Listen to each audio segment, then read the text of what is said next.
ચાલો બેટા, હવે આપણે જોવાનું છે સ્વાધ્યાયનો 3.1.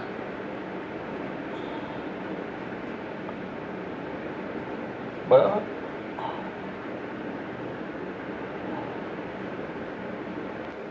સ્વાધ્યાયનો 3.1.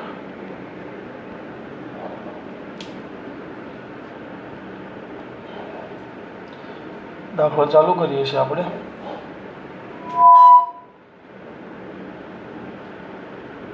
થોડુંક ધ્યાન આપશો આપણે. ઓકે, ચલો. સ્વાધ્યાયનો 3.1 દાખલો છે આપણો. 3/12, ચેપ્ટર 3. હા, લેક્ચર નંબર 19 તો આપણે આખો વધારાનો હતો. લેક્ચર નંબર 20 એક MCQ ટાઈપ છે. કારની એક લેડ સંગ્રાહક બેટરીનું લેડની સંગ્રાહક બેટરીનું EMF 12 વોલ્ટ છે. EMF એટલે ખબર પડવું જોઈએ, epsilon is equal two 12 volt. જો બેટરીનો આંતરિક અવરોધ 0.4 ઓહ્મ હોય, આંતરિક અવરોધ બેટા, આંતરિક અવરોધ 0.4 ઓહ્મ એટલે સ્મોલ r બરાબર 0.4 ઓહ્મ છે, તો બેટરીના કેટલો મહત્તમ પ્રવાહ ખેંચી શકાય? બેટરીમાં કેટલો મહત્તમ પ્રવાહ I શોધવાનો, I મેક્સિમમ શોધવાનો કીધો છે. કેટલો હોય? હવે તમને જોડાણ સમજાવું. જોડાણ, આ બેટરી છે અને આ બેટરીનો પોતાનો આંતરિક અવરોધ છે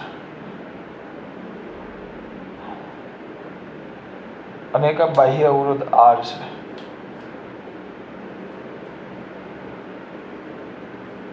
આ કેપિટલ R, એપ્સાઇલોન ને આંતરિક અવરોધ સ્મોલ r. આમ દોરાય, આમ આંતરિક અવરોધને અંદર. હવે પ્રવાહ કેટલો પસાર થાય છે? પ્લસ થી માઇનસ I. આ પ્લસ થી માઇનસ I આમ જાય, બરાબર. તો આનું સૂત્ર છે, જો સમજો, આનું સૂત્ર ડાયરેક્ટ આવે. મેં તમને કીધેલું પ્રવાહ I બરાબર આપણે V/R લખીએ, હા કે ના? પણ EMF લખો તો ઉપર લખી નાખવાનું એપ્સાઇલોન. તો આનો એપ્સાઇલોન આવે એટલે આંતરિક અવરોધ અલગ ગણવાનો. તો શું આવશે? Capital R plus small r. અમુક કેસ આમાં કાંઈ ખબર ન પડી તો કિર્ચોફનો નિયમ વાપરીએ. જો કિર્ચોફનો નિયમ, પ્રવાહ I આમ પસાર થાય છે, આ પ્રવાહ I પસાર થાય છે, જોજો બધેથી જ પસાર થાય, અંદરથી, પણ આમ પ્રવાહ I પસાર થાય. અહીંયાથી ચાલુ કરી દો, આ પ્લસ આ માઇનસ. હું મુસાફરી આમ લઈશ, આમ મારી મુસાફરી છે.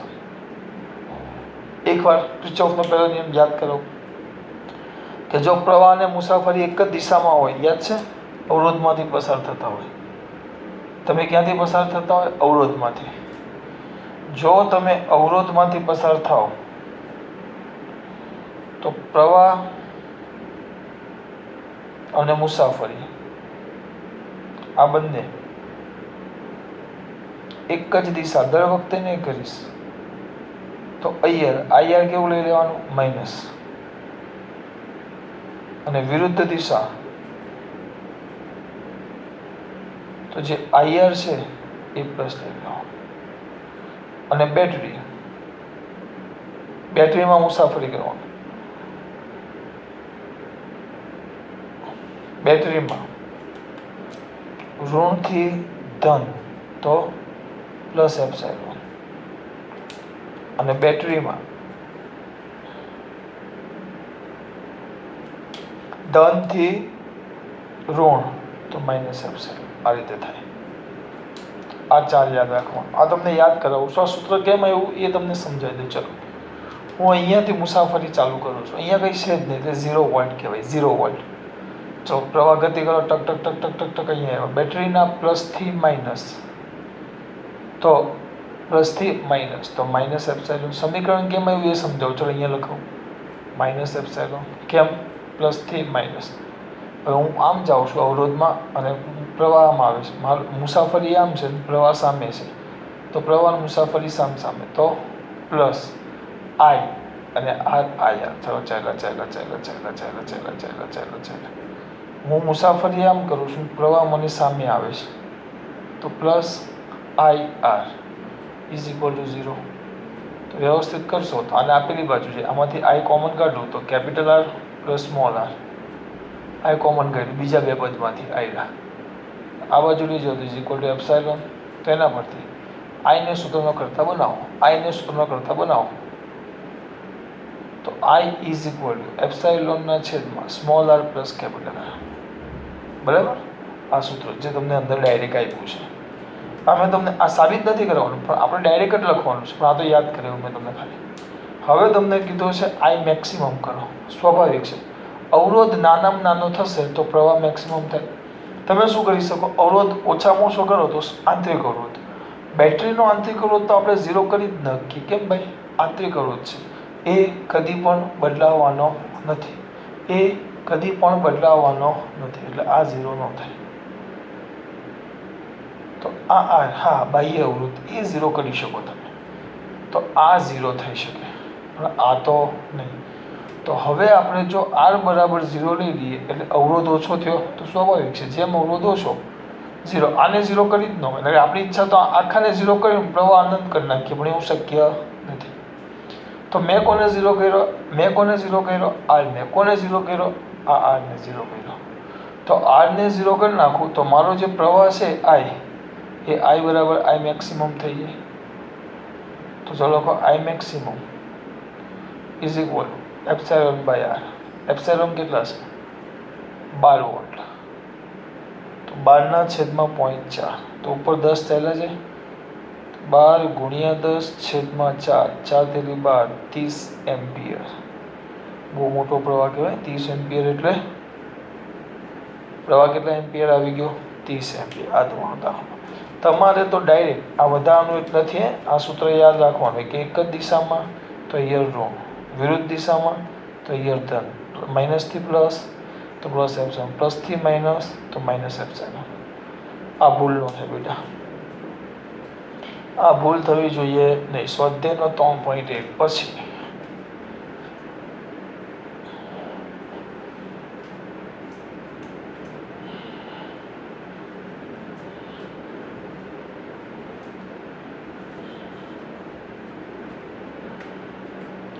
આગળ સ્વાધ્યાયનો 3.1 પછી સ્વાધ્યાયનો દાખલો જ છે 3.2.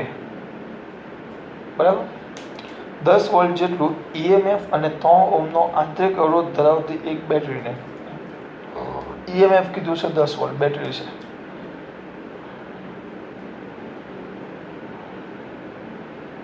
આંતરિક અવરોધ બાજુમાં જ આવે અને કમ્પલસરી આ રીતે બતાવવું પડે એમ. એટલે આ શું થાય, બેટરીનો આંતરિક અવરોધ છે એવું નિરૂપણ કરે. અથવા પહેલાં હું કરતા ખબર, અને અહીંયા ચોરસ કરી નાખતા, પણ અત્યારે આમ આપ્યું તો કંઈ ફરક નહીં પડે એમ. બેટરીનો આંતરિક અવરોધ એમ સ્મોલ આર કેટલા? 10 વોલ્ટ જેટલું EMF, આ એપ્સાઇલોન સ્મોલ આર. આંતરિક અવરોધને ધરાવતી બેટરીને એક અવરોધક સાથે જોડવામાં આવે છે. જો પરિપથમાંથી પ્રવાહ 0.5 એમ્પિયર વહેતો હોય, એક અવરોધક સાથે જોડવામાં આવે છે, એટલે એક અવરોધ સાથે જોડવામાં આવે છે. આ મોટા અવરોધ સાથે જોડવામાં આવે, આર સાથે, આર સાથે જોડવામાં આવે. આ એપ્સાઇલોન સ્મોલ આર ને કેપિટલ આર. કેપિટલ આર સાથે શું કરવામાં આવે? જોડવામાં આવે. તો જોડવામાં આવે તો અવરોધકનો અવરોધ કેટલો અને ટર્મિનલ વોલ્ટેજ કેટલો, જ્યારે પરિપથ બંધ, પરિપથ જોડેલો હોય તે સ્થિતિમાં બેટરીના ટર્મિનલ વોલ્ટેજ કેટલો હોય. બે વસ્તુ શોધવાનું કીધું છે, બેટરીનો ટર્મિનલ વોલ્ટેજ, બેટરીનો ટર્મિનલ વોલ્ટેજ અને એક આ. પહેલાં આર શોધવાનો તમને ખાસ કીધું છે. પ્રવાહ કહી દીધો છે, પ્રવાહ કેટલો પસાર થાય છે? આઈ બરાબર, એક જ મિનિટ, આઈ બરાબર કેટલો છે દીકરા? કાં ગયો આઈ? 0.5 એમ્પિયર. ચલો આ આઈ અહીંયા લખીએ, બધું આપેલું. બેટરીનો EMF આપ્યો છે 10 વોલ્ટ. જો સિમ્પલ 10 વોલ્ટ. કેટલા? 10 વોલ્ટ. EMF આપ્યો છે 10 વોલ્ટ. આંતરિક અવરોધ પ્રવાહ I બરાબર 0.5 એમ્પિયર. I બરાબર 0.5 એમ્પિયર અને આંતરિક અવરોધ આપ્યો છે 3 ઓહ્મ. એટલે કેપિટલ R શોધવાનો કીધો છે. તો હમણાં જ બી કે બી આપણે સૂત્ર જોયું છે. તો અવરોધકનો ચલો અવરોધક માટે હમણાં સૂત્ર લખાયું આપણે I ઇઝ ઇક્વલ ટુ એપ્સાઇલોનના છેદમાં capital R plus small r. I is equal to એપ્સાઇલોનના છેદમાં capital R plus small r. તો બુદ્ધિ ચલો R plus capital R plus small r is equal to એપ્સાઇલોનના છેદમાં I. આમ બધી જગ્યા બદલી નાખી. R શોધવાનું છે કેપિટલ. તો capital R is equal to epsilon by small I minus epsilon by I minus R. Epsilon કેટલા છે? Epsilon by 10. 10ના છેદમાં I કેટલા છે? 0.5 માઇનસ R છે 3. તો કેટલા થાય? 10ના છેદમાં 0.5 10ના છેદમાં 0.5 તો કેટલા થાય? 10ના છેદમાં અડધો એટલે ઉપર 10 જાય એટલે 5 દુ 10 એટલે 20 થશે. 20 માઇનસ 3 તો 17 ઓહ્મ. R બરાબર આવ્યો 17 ઓહ્મ.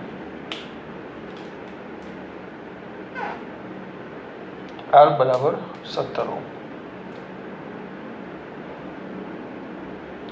હવે કીધું છે બેટરીનો ટર્મિનલ વોલ્ટેજ. ચલો તો આપણે યાદ કરો ટર્મિનલ વોલ્ટેજનું સૂત્ર હતું ડાયરેક્ટ બેટા. બેટરીનો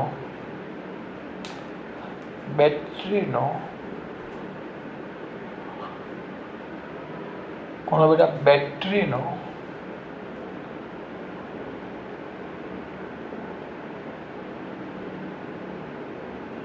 ટર્મિનલ વોલ્ટેજ. તો બેટરીના ટર્મિનલ વોલ્ટેજનું સૂત્ર હતું કયું હતું? V. સીધું સૂત્ર યાદ જ છે તમને. V is equal to epsilon minus IL. Epsilon કેટલા? 10 માઇનસ I કેટલા? 0.5 અને આંતરિક અવરોધ કેટલો? 3 ઇન્ટુ 3 તો કેટલા થાય? 10 ઓછા 3 અડધો રૂપિયા 3 વાર 50 પૈસા 3 વાર તો ₹1.5 બાદ કરો તો 8.5 વોલ્ટ V આવી ગયો. ટર્મિનલ વોલ્ટેજ એટલે જ્યારે પ્રવાહ પસાર થતો હોય ત્યારે આ બે છેડા વચ્ચેનો EMF. જ્યારે પ્રવાહ પસાર થતો હોય આ I ત્યારે આ બે છેડા જે મેં કહ્યું એ બે વચ્ચેનું EMF પ્રવાહ પસાર થાય છે તો એ આવ્યું છે. અથવા અમુક વાર થાય આ બે છેડા એ આની સાથે જોઈન્ટ જ છે. અવરોધ સાથે જો આ બે સમાંતર થઈ જાય આ બે છેડા એ કમ્પ્લીટ અવરોધ સાથે છે એટલે આ અવરોધનો જે વોલ્ટેજ હોય ને આ અવરોધનો વોલ્ટેજ એ આ બે છેડા વચ્ચેના વોલ્ટેજ જેટલો જ થાય. એટલે એ વસ્તુ આમ પણ શું થાય? Terminal voltage. કારણ કે સમાંતરમાં છે એટલે સરખું થાય. તો V ઇઝ ઇક્વલ ટુ પ્રવાહ કેટલો પસાર થાય છે? I. તો આ બે છેડા લઈએ બરાબર. આ બે છેડા વચ્ચેનો વોલ્ટેજ તો ઇઝ ઇક્વલ ટુ શું થશે? I કેટલો? 0.5 અને R 17 50 85 એટલે 8.5 વોલ્ટ તો આવે. આવું કેમ શક્ય છે? કારણ કે આ બે સમાંતર છે. આ બે છેડા અને આ બે છેડા એટલે આ બે છેડા વચ્ચેનો વોલ્ટેજ તો બેટરીનો ટર્મિનલ વોલ્ટેજ થાય એ આ અવરોધનો વોલ્ટેજ. બે સમાંતર છે જો બે એક સાથે સમાંતર જ જોડેલા છે. એક તરફના છેડા એક બિંદુ પાસે બીજા તરફના છેડા બીજા બિંદુ પાસે. એટલે આ રીતે શોધો તો પણ ચાલે અને આ રીતે શોધો તો પણ ચાલે. પણ આપણે ટર્મિનલ વોલ્ટેજનો સૂત્ર મસ્ત મોઢે કર્યું છે. સમજ પડે છે? બે રીત સાચી છે. આ થઈ ગયો તમારો સ્વાધ્યાયનો 3.2. હજી એક દાખલો છે જોઈએ સ્વાધ્યાયનો. જોઈ લેજો હા ભાઈ, ખબર પડે છે બેટા આમાં. હવે આગળ સ્વાધ્યાયનો જ છે એક દાખલો.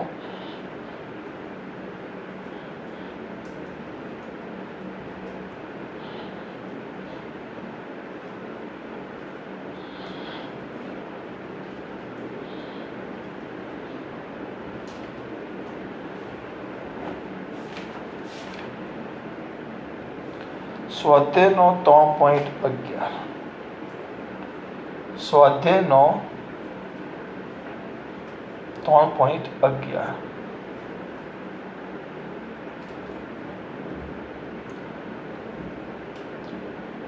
સ્વાધ્યાયનો 3.11 બરાબર. આના માટે મેં તમને ચાર્જિંગ ને ડિસ્ચાર્જિંગ આગળની થિયરી ચલાવેલી મેં. જો શું છે 8 વોલ્ટનું EMF અને 5 ઓહ્મનો આંતરિક અવરોધ ધરાવતો, અહીંયા લખી નાખીએ. એપ્સાઇલોન બરાબર 8 વોલ્ટ અને આંતરિક અવરોધ R બરાબર 0.5 ઓહ્મ.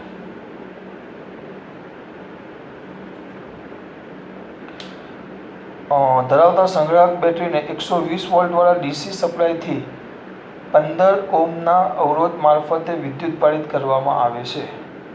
એટલે આ આપણી એપ્સાઇલોન. હવે મોટી બેટરી છે, મોટી બેટરી એટલે આમ થાય. જો મેં તમને આગળ પણ વાત કરેલી કે આપણી આ નાની બેટરી હોય, આ આપણી નાની બેટરી છે એપ્સાઇલોન, આ આપણી નાની બેટરી છે એપ્સાઇલોન, અને એનો નાનો આંતરિક અવરોધ છે, અને મારે ચાર્જ કરવી હોય તેને બહુ જ મોટી બેટરી સાથે જોડવું પડે. મોટી બેટરીને હું આમ દર્શાવું છું. મોટી બેટરી લીટા મોટા નહીં, વધારે લીટા આમ, આ વધારે મોટી બેટરી કહેવાય. એની સાથે જોડું છું. હા, પણ એને ડાયરેક્ટ ન જોડે. મેં તમને કીધેલું મારે આને જોડવા માટે અહીંયા એક મોટો અવરોધ સાથે રાખવો પડે, જે આપણો કેપિટલ R. આ એપ્સાઇલોન, આ એપ્સાઇલોન, આંતરિક અવરોધ R, આ મોટી બેટરી V. તો પ્રવાહ આમ પસાર થાય. જો યાદ કરો, આ મોટામાંથી જાય V, આમ પ્રવાહ, આ પ્રવાહ છે. જે પ્રવાહ કેટલો હશે I જેટલો પ્રવાહ પસાર થાય.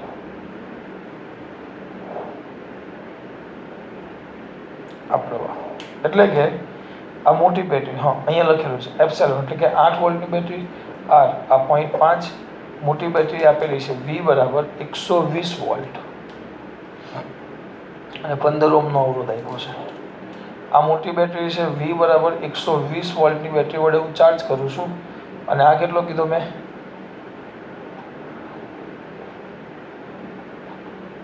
બોલો, આ કેટલો કીધો? R. તમારા દીકરા શું કરશે? R વિપુલ પટેલ R પટેલ R એ R આપ્યો છે કંઈક 15 પોઈન્ટ ક્યાં ગયો 5 ઓહ્મ. તો તમને આમાંથી પસાર થતો આ પ્રવાહ I શોધવાનો કીધો છે. મેં તમને યાદ કરો, મેં તમને ચાર્જિંગ ને ડિસ્ચાર્જિંગ એમ 2 સૂત્ર લખાવેલા, યાદ હોય તો પછી યાદ કરો. ચલો, કંઈ ખબર ન પડે આમાં પ્રવાહ શોધવાનું. જો એપ્સાઇલોન આપેલું છે, R આપેલું છે, V એ પણ આપેલું છે, R એ પણ આપેલું છે, તો ખાલી એક I બાકી છે. કંઈ જ કરાય નહીં, અહીંયાથી ચાલુ કરી દેવું કિર્ચોફનો નિયમ, અને ગણતરી કરતાં કરતાં પાછો અહીંયા આવી જવાનું. અહીંયા છે તો આપેલ, આ તમને સમજાવું છું ને કે ડાયરેક્ટ લખો તો પણ ચાલે. આપેલ બંધ પરિપથ માટે તમે કદાચ યાદ હોય તો આપણે આવું કદાચ મેળવેલું, યાદ છે? હું યાદ કરાવું પાછું એકવાર. મેં તમને સમજાવ્યું. આમાંથી ખર્ચાતી ઉર્જા, તો આપણે એને VIT કીધેલી. એ આને મળે એપ્સાઇલોન વાળી બેટરીને, તો is equal to epsilon IT. યાદ છે? આને મળે. સાથે સાથે આ બે અવરોધમાં ઉષ્મા ઉર્જા સ્વરૂપે વપરાય, એટલે કે I2RT પ્લસ I2RT. બરાબર. પછી આ IT ગઈ, એક I અને આ T ગયો, એક I અને આ T ગયો. તો સૂત્ર શું આવશે? V is equal to epsilon plus, હવે એક R ચાલુ જશે ને, ન જાય, હા ભૂલ કરી ને, એક કેપિટલ R તો એક સ્મોલ R. આપણે આવું ચલાવેલું, યાદ છે બેટા? તો I કોમન કાઢેલો, તો small R plus capital R. યાદ આવ્યું આવું કંઈ? તો I ને સૂત્રનો કરતા બનાવો. therefore I is equal to V minus epsilon છેદમાં આ બાજુ જાય એટલે માઇનસ એપ્સિલોન છેદમાં capital R plus small R. આ પ્રવાહનું સૂત્ર છે. I is equal to V minus epsilon છેદમાં capital R plus small R. આ ડાયરેક્ટ સૂત્ર. આપણે તો આ સૂત્ર જ યાદ રાખવાનું છે. પ્રવાહનું સૂત્ર એટલે સીધું આ જ આવે, ચાર્જિંગના પ્રવાહનું સૂત્ર. આપણે તો ડાયરેક્ટ આ યાદ રાખવાનું છે. પણ સર આ યાદ ન આવ્યું તો આ તો તમે જૂની ચોપડી પ્રમાણે કર્યું તો કંઈ જ નહીં. ક્રિચોફનો નિયમ તો ભણ્યા ને. ચાલુ કરો. ચલો અહીંયાથી ચાલુ કરીએ. ચલો ટક ટક ટક ટક ટક ટક માઇનસ પ્લસથી માઇનસ, પ્લસથી માઇનસ. તો જો બીજી રીતે મેળવો માઇનસ એપ્સિલોન પ્લસથી માઇનસ એપ્સિલોન. અવરોધ પાસે આવ્યો, પ્રવાહ અને મુસાફરી બે એક જ દિશામાં, પ્લસથી માઇનસ એપ્સિલોન. અવરોધ પાસે જાઉં છું, પ્રવાહ પણ આમ છે અને મારી મુસાફરી પણ આમ જ છે, બે એક જ દિશામાં આવ્યું તો પ્લસ નહીં માઇનસ અહીંયા આવ્યું. ચલો પ્રવાહ પણ આમ, મુસાફરી પણ આમ, પ્રવાહ પણ આમ જ છે, બે એક જ દિશામાં તો માઇનસ અહીંયા. જો હું લખું ખબર પડે છે. અવરોધ પાસે આવો ત્યારે જોવાનું જે દિશામાં પ્રવાહ છે એ દિશામાં મુસાફરી. હું આમ જાઉં છું અને પ્રવાહ પણ આમ આવે છે, આ બેનો ગુણાકાર માઇનસ લખી દેવાનો. બેટરી પાસે માઇનસથી પ્લસ તો જે ઈએમએફ હોય એ પ્લસમાં લખી દેવાનો, પ્લસ વી. છેલ્લે પાછું અહીંયા આવ્યું તો અહીંયા આવું તો ઇઝ ઇક્વલ ટુ 0. જો પાછું લખીએ આ જ મેન છે બેટા, આ જ મેન છે. ચલો અહીંયાથી ચાલુ કરીએ 0 બરાબર.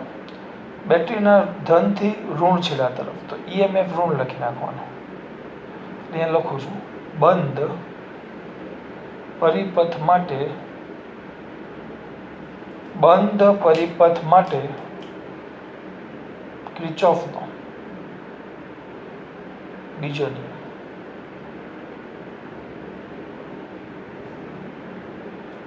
બંધ પરિપથ માટે ક્રિચોફનો બીજો નિયમ. ચાલુ કરો. બે એક જ દિશામાં, બંને એક જ દિશામાં.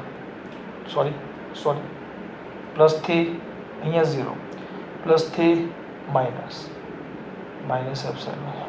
ચાલો પ્રવાહ પણ આ બાજુ, મુસાફરી પણ આ બાજુ તો માઇનસ અહીંયા. ચાલો પ્રવાહ મુસાફરી બંને એક જ દિશામાં તો માઇનસ આઈ પણ કેપિટલ આર. આ સ્મોલ આર હતો એટલે અહીંયા સ્મોલ, આમાં અહીંયા કેપિટલ. ચાલો માઇનસથી પ્લસ તો પ્લસ વી બરાબર. પાછા અહીંયા જ આવ્યા ત્યાં તો 0 જ હતો એટલે બરાબર 0 પાછળ ત્યાં આવ્યો એટલે ક્રિચોફનો બીજો નિયમ વાપરો છે. હવે આમાં કાંઈ ન થાય તો જો V minus epsilon is equal to પેલી બાજુ લઈ જાઓ I small R plus I capital R. તો શું થશે બેટા? V minus epsilon is equal to I common કાઉન્સમાં capital R plus small R. તો I is equal to V minus epsilon છેદમાં small R plus capital R. જો V લખાવો મારા દીકરાઓ, જો આ સૂત્ર બેઠું સૂત્ર પણ બીજી રીતે મેં તમને સાબિત કરીને આપ્યું. ક્રિચોફનો બીજો નિયમ અને આ ઉર્જાની રીતે સાબિત કરીને આપ્યું. આ વ્યવહારમાં જે થાય એ સમજાવું કે મોટી બેટરી દ્વારા ચાર્જ થાય તો એની ઉર્જા નાની બેટરીને મળે, નાની બેટરીના આંતરિક અવરોધમાં ખર્ચાય, સાથે સાથે વચ્ચે જે અવરોધ હોય એમાં ખર્ચાય. એટલે એ વસ્તુ આવ્યું. વી માઇનસ એપ્સિલોન છેદમાં આર પ્લસ આર. વી કેટલા છે બોલો? આ ક્યારે થાય છે? એટલે એનો મતલબ એમ થયો આ ચાર્જિંગ થાય છે અને આ ડિસ્ચાર્જિંગ થાય છે. આ બેટરી ડિસ્ચાર્જ થાય છે કારણ કે આ પોતાની ઉર્જા આને આપે છે. આ મોટી બેટરી છે જે 120 વોલ્ટની છે, એ 8 વોલ્ટની બેટરીને ઉર્જા આપે એટલે આ બેટરી ડિસ્ચાર્જ થાય અને આ બેટરી ચાર્જ થાય. તો એટલે આપણે આ શોધી લઈએ. વી કેટલો છે? વી 120. તો એ લખવાનું 120 માઇનસ 8 છેદમાં સ્મોલ આર કેટલા છે? 0.5 પ્લસ 15.5 તો કેટલા થાય? 120 માઇનસ 8 એટલે 112 છેદમાં 0.5 અને આ 16 એટલે આ 16 થયા. 16 કેટલા થાય? 16 સત્તા 112. 16 સત્તા 112. આ બરાબર 7 એમ્પિયર. આટલો પ્રવાહ આની અંદરથી પસાર થાય.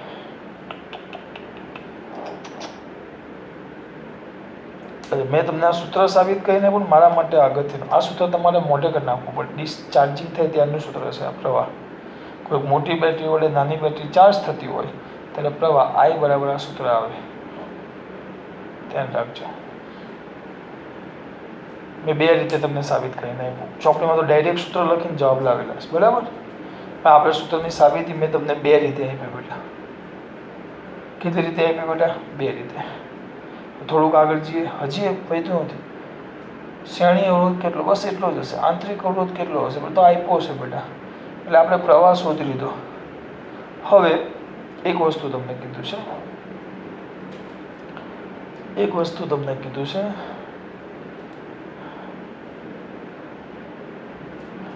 આમાં હું શબ્દ બેટરીના ટર્મિનલ વોલ્ટેજ ચાર્જિંગ કરવા માટે આ બંને બેટરીના ટર્મિનલ વોલ્ટેજ છેલ્લે થશે કેટલા? બરાબર, આ બંને બેટરીના જો ચાર્જિંગ થતું હોય,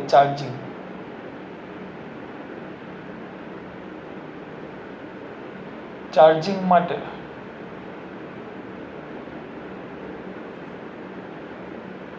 ટર્મિનલ વોલ્ટેજ મેં તમને કીધેલું આ ચાર્જિંગ થાય છે.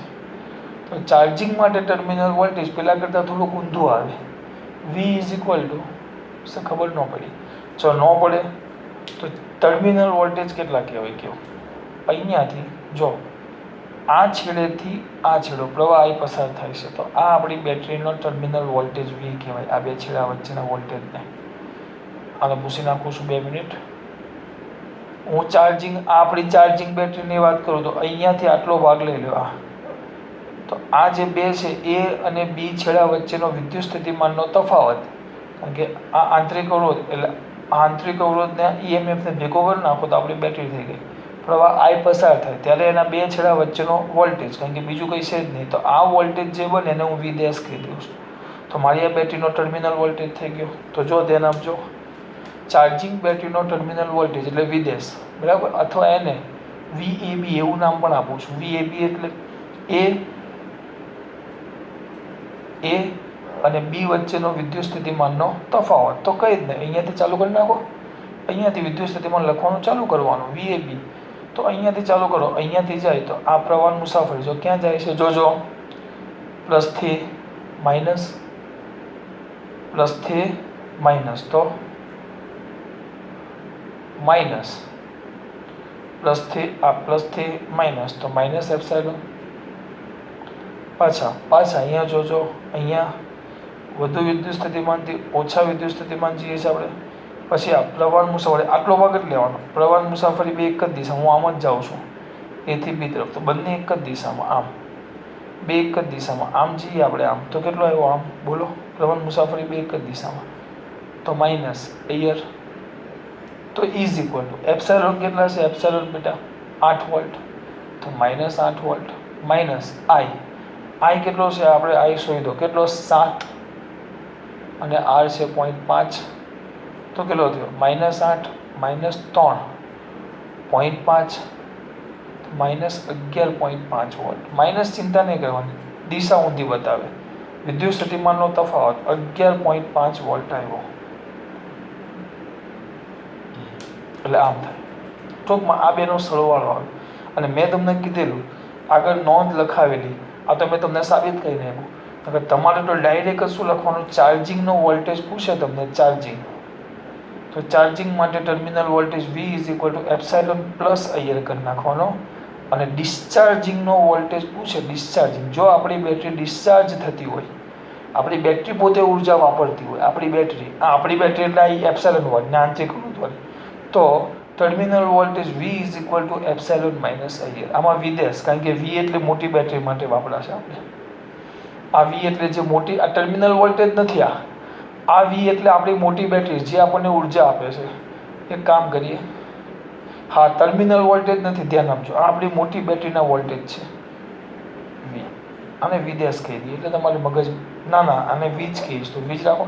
અને આ આપણા ટર્મિનલ વોલ્ટેજ છે. જો આપણી બેટરી પોતે ઉર્જા ગુમાવતી હોય, જે પહેલો દાખલો કરેલો, તો આવશે ડિસ્ચાર્જ કહેવાય ને, ડિસ્ચાર્જ, તો એપ્સાઇલોન માઇનસ IR. પણ આપણી બેટરી પોતે ઉર્જા મેળવતી હોય કોઈ મોટી બેટરીમાંથી, જે મામા મેળવે છે, તો ચાર્જિંગ થાય તો સૂત્ર આવશે V is equal to epsilon plus IR. તો આ ઋણ આવ્યું, પણ છેલ્લે તો સરવાળો જ થયો ને વોલ્ટેજનો, એટલે આપણે અહીંયા એપ્સાઇલોન પ્લસ IR યાદ રાખવાનું. અમે તમને આના પરથી સાબિત કર્યું. આમ લીધું હોત તો ધન થઈ જતે. કિર્ચોફનો નિયમ તમે આમ વાપરો, હવે આમ વાપરો છો, B થી A તરફ વાપરો તો આમ જાઓ, પ્રવાહ આમને મુસાફરી આમ તો પ્લસ IR, માઇનસથી પ્લસ તો પ્લસ IR, તો આ બે પ્લસ થઈ જાય. એટલે એ તો કેવું તમે દિશા કઈ પસંદ કરી એના પર આધાર રાખે, બીજું કાંઈ નહીં.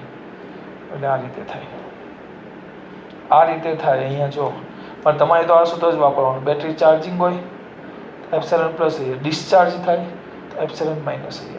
ભૂલાવું ન જોઈએ, ભૂલવાવું નહીં, ભૂલાવું ન જોઈએ. મોસ્ટ આઈએમપી છે.